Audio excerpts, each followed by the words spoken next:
नमस्कार। वंदे मातरम। जय श्री राम। बंधुओं, एक ऐसा व्यक्तित्व जो भारतीय राजनीति, भारतीय स्वतंत्रता आंदोलन और राजनीति नहीं बल्कि समाज के क्षेत्र में भी एक बड़ा नाम, उनका जयंती का दिवस है। मैं उस महान विराट व्यक्तित्व का स्मरण भी कर रहा हूँ। उनके जीवन के महत्वपूर्ण पक्षों पर थोड़ा सा प्रकाश तो क्या डाल रहा हूँ, लेकिन उनकी चर्चा कर रहा हूँ। महामना विराट व्यक्तित्व, राजनीति के हिमालय, राजनीति में शुचिता के पर्याय पंडित दीनदयाल उपाध्याय जी का मैं उल्लेख करना चाह रहा हूँ।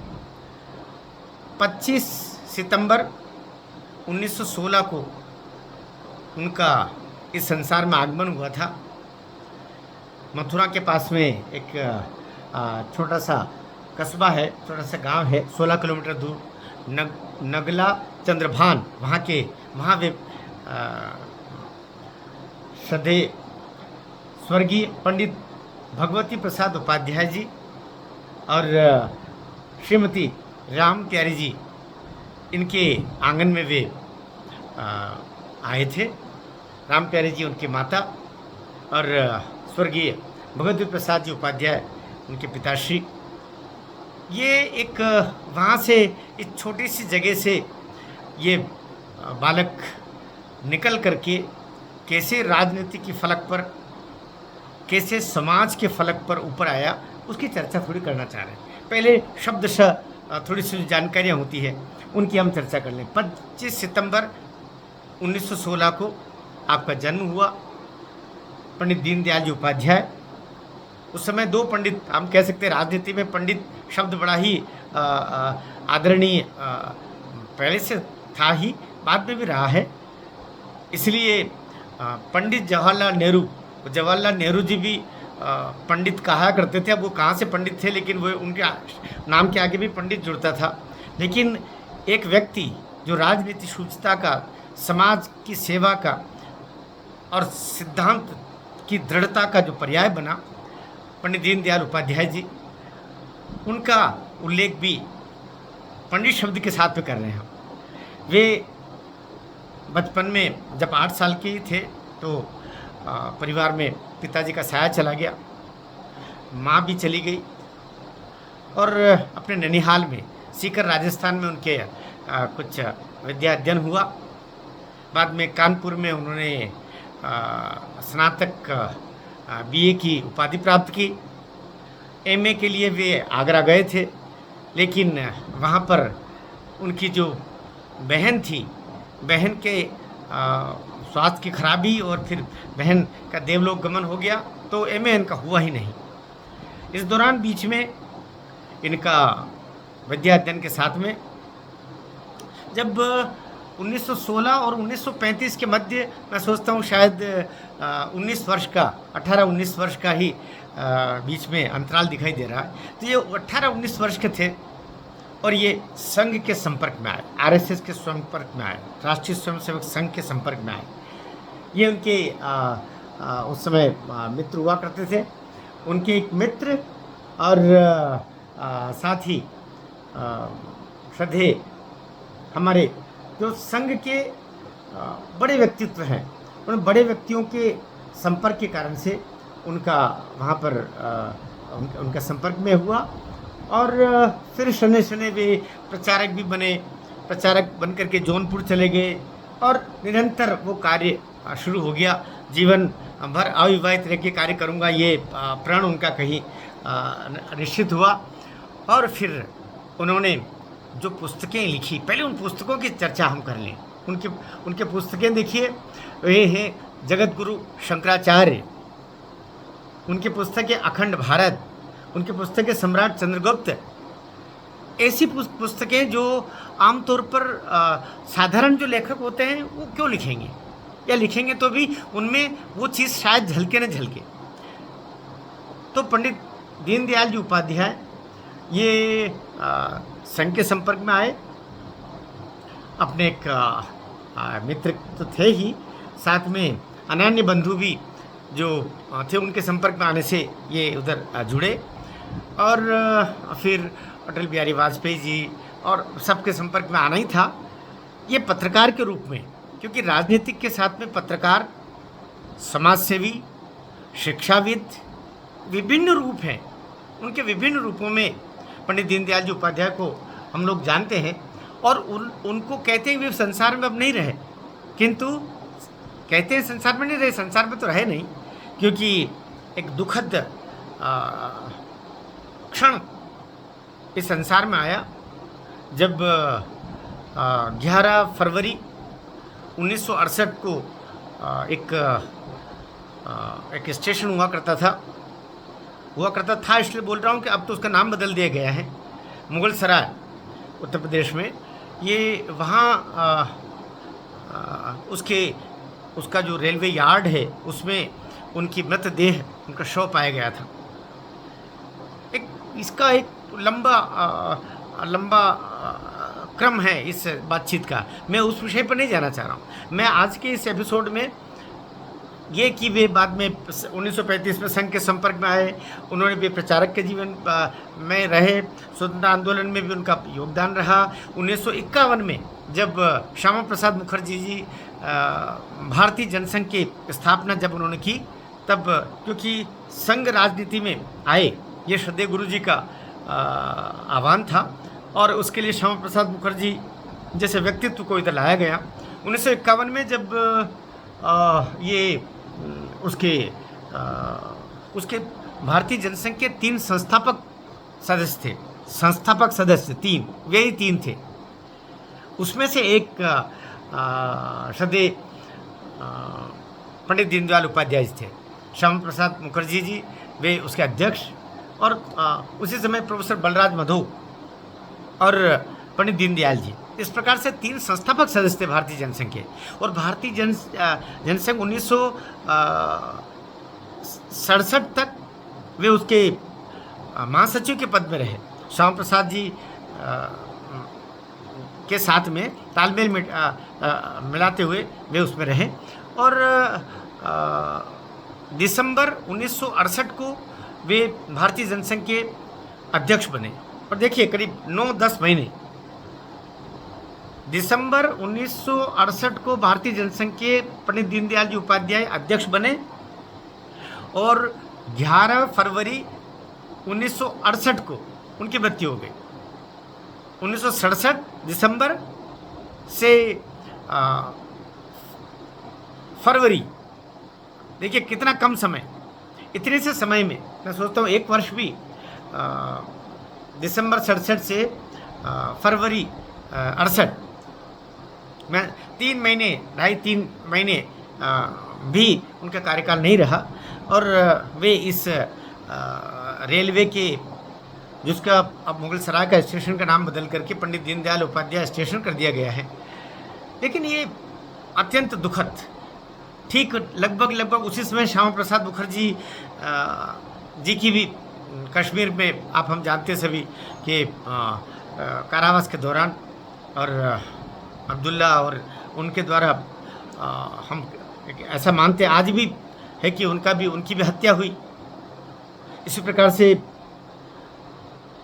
श्रद्धेय पंडित दीनदयाल उपाध्याय जी की भी जिन अवस्थाओं में उनकी मृत्यु हुई, वो आज भी हत्या हुई, आत्महत्या हुई, आत्महत्या का तो प्रश्न ही नहीं होता, क्षमा करेंगे मुझे, हत्या हुई तो हत्या के लिए भी फिर वो बहुत सारे कमेटियां बनाई गई और आयोग बने, लेकिन कुछ निकला नहीं। दो चोर पकड़े गए, बोले उन्होंने चोरी की नीयत से पंडित जी की हत्या कर दी और सामान लेके गए, लेकिन उनकी जेब में फिर 26 रुपये कैसे थे, वे उनके हाथ में घड़ी कैसे बची रह गई थी। तो बहुत सारी वो अभी भी गुत्थी है जो सुलझी नहीं है। लेकिन हम आज के इस एपिसोड में ज़्यादा ध्यान इस पर करेंगे कि पंडित दीनदयाल जी उपाध्याय के विचार क्या थे। हमारे लिए व्यक्ति से ज़्यादा विचार महत्वपूर्ण है, इसलिए जो उनके मित्र, क्योंकि संघ में उनका आना बलवंत माँ शब्दे नानाजी देशमुख, ये बड़े व्यक्तित्व थे जिनके संपर्क में आने के बाद में वे संघ के पूर्णकालिक बने, प्रचारक बने और फिर जीवन इधर दे दिया। पत्रकार के रूप में वे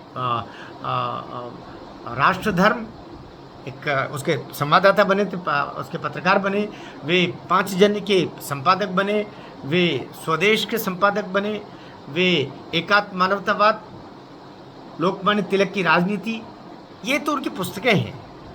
लेकिन एकात्म मानवतावाद और अंत्योदय, इनके बारे में थोड़ी सी और लगे हाथ में बात कर लेना चाह रहा हूँ, क्योंकि हम इसमें उनके जीवन व्रत से ज़्यादा हम उनके विचार व्रत पर ज़्यादा ध्यान देंगे तो ज़्यादा उचित होगा। ये दीनदयाल जी का सिद्धांत था, व्यक्ति नहीं पार्टी को वोट दीजिए। मुझे तो ये विचार बड़ा अच्छा लगा, व्यक्ति नहीं विचार को वोट दीजिए, व्यक्ति नहीं पार्टी को वोट दीजिए, और पार्टी भी नहीं उसके सिद्धांत को वोट दीजिए। दो स्तर है, व्यक्ति नहीं पार्टी को वोट दीजिए और फिर पार्टी को भी नहीं उसके सिद्धांत को वोट दीजिए। आज के दृष्टिकोण से भी हम देखें तो भारतीय जनता पार्टी उनके बताए रास्ते पर चल करके ही आगे चल रही है, क्योंकि आज भी भारतीय जनता पार्टी व्यक्ति नहीं विचार केंद्रित है, व्यक्ति नहीं सिद्धांत केंद्रित है। ये उसका प्राण तत्व क्या है? भारतीय जनता पार्टी का प्राण तत्व क्या है? भारतीय जनता पार्टी का, भारतीय जनसंघ का प्राण तत्व है हिंदुत्व और राष्ट्रीयता। राष्ट्र धर्म हमारा क्या है और सनातन धर्म का हम पालन करते हुए राष्ट्र धर्म का पालन कर जाए, बस यही आधार है राष्ट्रीयता। उसके बिना तो कल्पना भी नहीं कर सकते भारतीय जनता पार्टी की। क्या मैं सोचता हूँ किसी भी राष्ट्र की, किसी भी अच्छी पार्टी की कल्पना करना है तो ये दो चीज़ें तो होगी ही, कि वहाँ की जो संस्कारित यत्ता है वो उसके भीतर प्रकट हो। तो ये उनके अंदर थी। मुझे कुछ विचार जो उनके छांट के मैंने लिए हैं वे आपके बीच में रखना चाह रहा हूँ। उनकी चर्चा फिर हम कर लेंगे कि शक्ति का अनर्गल व्यवहार में दुरुपयोग न हो, अर्थात जो हमें जो ये सांसें मिली है, हमारा जो जीवन हमको प्राप्त हुआ, हमारा जो समय प्राप्त हुआ है, इसका उपयोग सार्थक कार्यों में करें, निरर्थक कार्यों में उसका उपयोग न है। अपनी शक्ति का अनर्गल कार्यों में दुरुपयोग न करें। ये बहुत अद्भुत विचार मुझे लगा। अंग्रेजी शब्द रिलीजन से हिंदी शब्द धर्म का रूपांतरण नहीं हो सकता, अर्थात धर्म बहुत व्यापक है, धर्म तो बुरा हो ही नहीं सकता। इसलिए अंग्रेजी शब्द जो रिलीजन है उसका संप्रदाय से हो सकता है, पंथ से हो सकता है। इसलिए ये भी पंडित जी ने सबसे पहले इसको मुखरित किया। फिर वो बोले बिना राष्ट्रीय पहचान के स्वतंत्रता की कल्पना ही व्यर्थ है। आपकी राष्ट्रीय पहचान की अनुभूति, राष्ट्रीय गौरव का भाव आपके भीतर हो और राष्ट्रीय गौरव का भाव आपके अंतर नहीं है, आपकी राष्ट्रीय पहचान आप भीतर लेकर के राष्ट्र में नहीं जी रहे हैं, तो फिर ऐसा जीवन भी व्यर्थ है और ऐसी नागरिकता भी व्यर्थ है। वे कहते हैं अवसरवाद से राजनीति के प्रति लोगों का विश्वास खत्म होता जा रहा। अवसरवादिता आज भी लागू होता है, और सारे विचार जो आज से 54 साल पहले पंडित जी ने बोले थे, उनकी मृत्यु हुए 54 वर्ष हो गए। 54 वर्ष पहले पंडित दीनदयाल जी उपाध्याय ने जो कहा था कि अवसरवादिता, उनका बड़ा मुखर था ये विचार। अवसरवादियों ने राजनीति में लोगों के विश्वास को हिला दिया है। क्या बात कह दी है, क्या बात कह दी है। अवसरवादिता ने राजनीति में लोगों के विश्वास को हिला दिया है। लागू तो आज भी हो रहा है, लेकिन पंडित जी ने तब से ही कहीं कह दिया था कि ये जो अगर ऐसा होगा तो राजनीति पर से और प्रकारांतर से लोकतंत्र पर से लोगों का भरोसा उठेगा। पंडित जी ने बोला था, आज फिर हम उनका स्मरण करते हैं। फिर उन्होंने एक स्थान पर बोला शिक्षा निवेश है। ये विचार मुझे बहुत प्रभावित किया, क्योंकि मैं रिटायर्ड प्रोफेसर हूँ, मुझे ये विचार बहुत प्रभावित किया। शिक्षा एक निवेश है, ध्यान दीजिएगा, शिक्षा एक निवेश है ना। आप पैसा खर्च कर रहे हो शिक्षा के नाम पर। शिक्षा एक निवेश है जो आगे चलकर शिक्षित व्यक्ति समाज की सेवा में व्यय करेगा। क्या बात है। व्यक्ति को आप शिक्षा में आप जो खर्च कर रहे हो, तो उससे जो व्यक्ति शिक्षित होगा आगे चल के वो समाज की सेवा करेगा। क्या बात है। तो शिक्षा एक निवेश है जो आगे चलकर शिक्षित व्यक्ति समाज की सेवा करेगा। इस भाव से शिक्षित हो, ना कि मैं मुझे रोजगार मिले, मुझे आजीविका हो जाए, मैं इतना कमाऊं और इतने, क्योंकि शिक्षा तो एपीजे अब्दुल कलाम ने भी ली थी और बिन लादेन ने भी ली थी। शिक्षा तो दोनों ने ली थी, लेकिन एक ने क्या किया और दूसरे ने क्या किया, ये हमारे सामने है। तो शिक्षा एक निवेश के रूप में हो जिससे व्यक्ति निर्माण हो जाए। फिर वो कहते हैं अंत्योदय ही शासन का लक्ष्य होना चाहिए। अंत्योदय क्या? अंत्योदय पंडित जी का एक बड़ा विचार। अंत्योदय आखिरी में जो व्यक्ति खड़ा है, जो अपने हक के लिए नहीं बोल सकता, जो विवश मुंह टुक टुकुर करते हुए इधर देखते हुए, सबको खाते हुए, छीनते हुए, ले जाते हुए, आनंदित होते हुए देख रहा है, लेकिन अपने लिए भी वो बोल नहीं सकता क्योंकि वो अबल है, अशक्त है। उसका विकास करें, उसको अधिकार दें, उसको आगे लेके आ जाएं, जो अंत में है उसका उदय हो जाए। तो अंत्योदय का जो विचार है वो पंडित जी का विचार है, और ये शासन का लक्ष्य होना चाहिए, ये लोकतंत्र का भी लक्ष्य होना चाहिए, ये सरकार का भी लक्ष्य होना चाहिए, और उसी पे भारतीय जनता पार्टी चल रही है। फिर उन्होंने कहा सत्ता का विकेंद्रीकरण होना चाहिए। कभी भी ये नहीं होना चाहिए जैसे इंदिरा गांधी ने, है India is Indira, Indira is India, ये भाव जब आता है तो एक दिन उसका फिर पतन होता है। तो ऐसा भाव, शक्तियों का एक जगह एकत्रीकरण होना, ये लोकतंत्र के लिए भी ठीक नहीं है और सत्ता के लिए भी ठीक नहीं है। ये बात पंडित जी ने बोली। फिर उन्होंने कहा कि शिक्षा समाज के हाथ में होनी चाहिए, सरकार के हाथ में नहीं। ये बड़ी बात बोली। अभी का सरकारें तय कर, और सरकार के हाथ में शिक्षा थी 70 वर्ष 75 वर्ष से। उसी का दुष्परिणाम है कि हम अकबर द ग्रेट को पढ़ते आ रहे हैं, क्योंकि उनके हाथ में थी। वो कोर्स निर्धारण करने वाले, सब कुछ वो करने वाले, स्कूल वे खोलने वाले, शिक्षक उनके द्वारा नियुक्त, पाठ्यक्रम उनके द्वारा नियुक्त। तो जब सरकारें पाठ्यक्रम तय करेगी तो फिर वो अकबर महान बताएगी, महाराणा प्रताप को तो फिर वो हल्दी घाटी के उस मैदान से बाहर ही नहीं निकलने देगी। तो कहा कि शिक्षा समाज का कार्य है, सरकार का कार्य नहीं है, इस पर चलना चाहिए, ये पंडित जी ने कहा।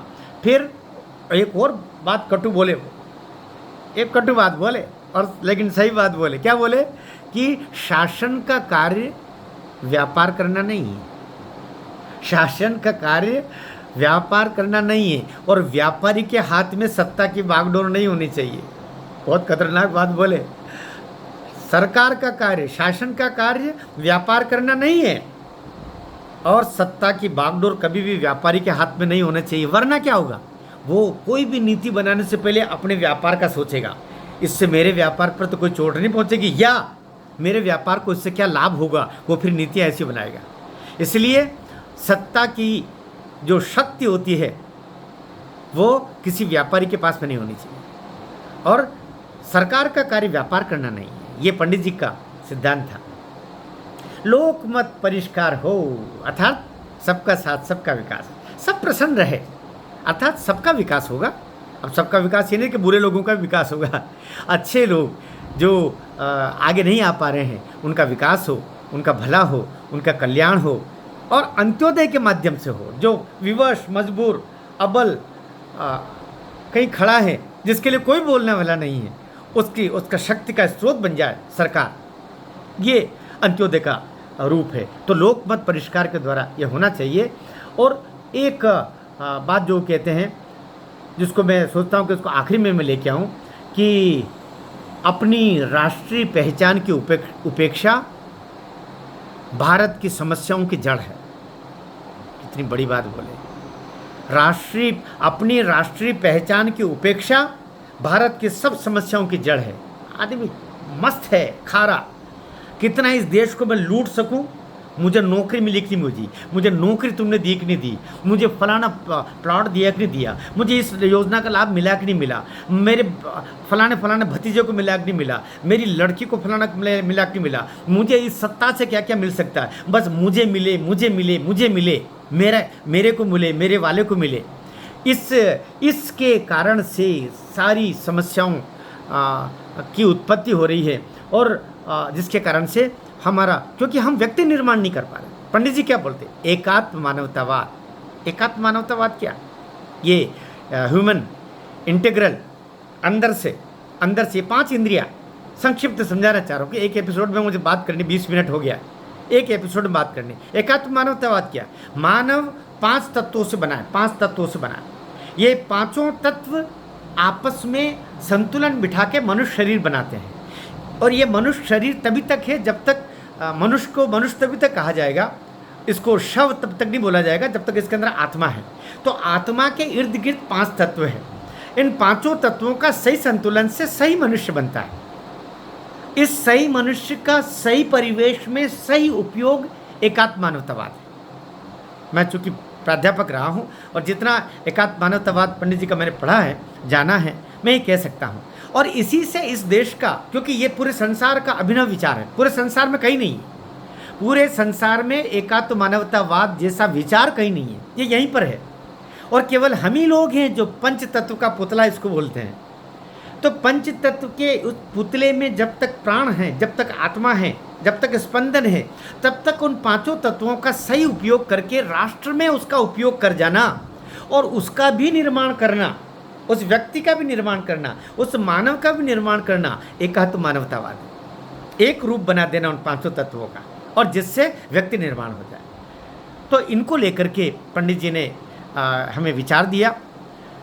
मैं सोचता हूँ उस विराट व्यक्तित्व की जितनी हम चर्चा करें उतना कम है।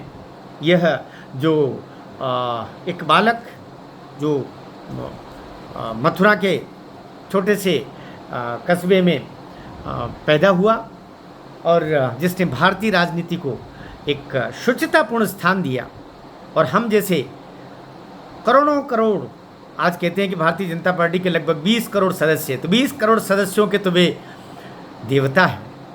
उस देवता का स्मरण आज हम लोग कर रहे हैं। वे जहाँ पर भी हैं, आज से 54 वर्ष पहले वे हमको छोड़ के गए, लेकिन उनके सिद्धांत आज भी हमारे सामने जीवित है। सिद्धांतों के माध्यम से पंडित दीनदयाल उपाध्याय हमारे सामने जीवित है। हजारों हजार कोटिशः जितने आसमान में तारे हैं, जितने समुद्र में बूंदे हैं, उतने नमन करते हुए हम उनका स्मरण करते हैं। जय हिंद, भारत माता की जय।